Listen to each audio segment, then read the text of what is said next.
Question 9. Ollie and Joseph both have jobs in a workshop that make decorations. They're making decorations using small squares of stained glass. Part A. Ollie has made the following decorations. He labels them, the first decoration D1. He labels the next 3 decorations in order, so D2, D3 and D4. He continues to make the decoration and the labels following this pattern. After making decoration 5, Ollie notices he only has 10 small squares of stained glass left. How many more squares of stained glass would Ollie need to make decoration 6?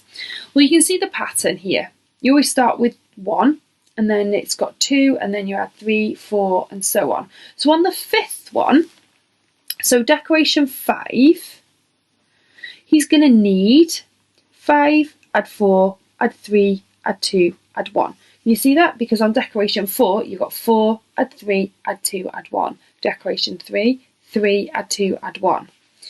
So if I add them up, I've got 5, 9, 10, 15. So that's decoration 5. Decoration 6 would be 6, add 5, add 4, add 3, add 2, add 1, which is 21.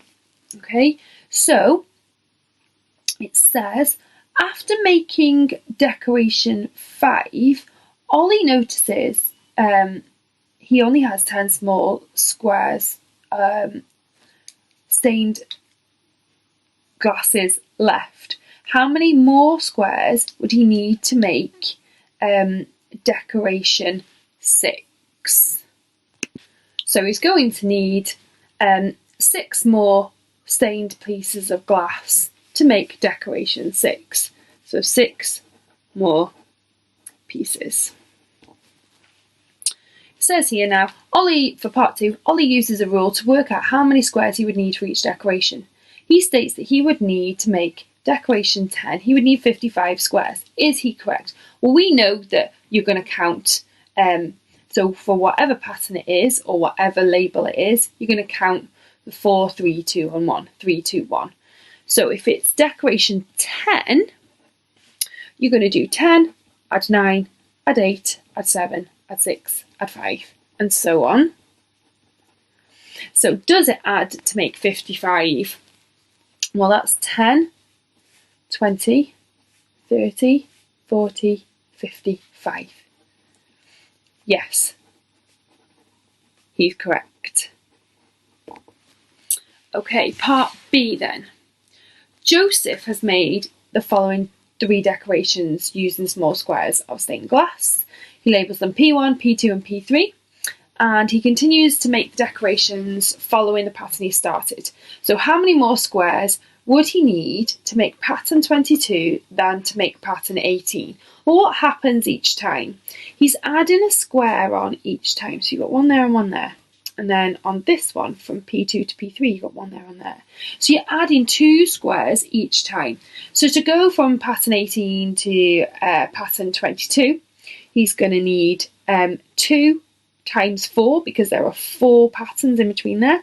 So it's 4 times 2, so he's going to need 8 more squares. Part 2, Joseph has 22 squares. I think I can make 1 complete decoration using all 22 squares with none left over. Is Joseph correct? No, he isn't. You can't just put no, you've got to give a reason. If we look at it, none of these patterns are even. All of them are odd, because they might have even numbers on the side, but they've always got this extra 1 at the top, which is going to make the total odd. So the reason that it's no is because the number of squares is always odd. Okay, last part, this one, so part 3. Each small square of stained glass measures 0.5 centimetres by 0.5 centimetres. The perimeter of one of Joseph's decorations is 10 centimetres. Complete the label that Joseph would use for his decoration. Now I'm going to look at this. Okay, so I know that each one of these sides is 0.5. So if we work it out, 2 squares would be 1 centimetre, wouldn't it?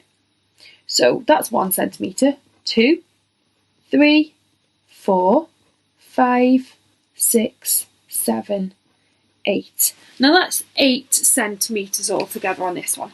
If I drew P4, which would have 2 extra squares on it here, I would have 1, 2, 3, 4, 5, 6, 7, 8, 9, 10 centimetres.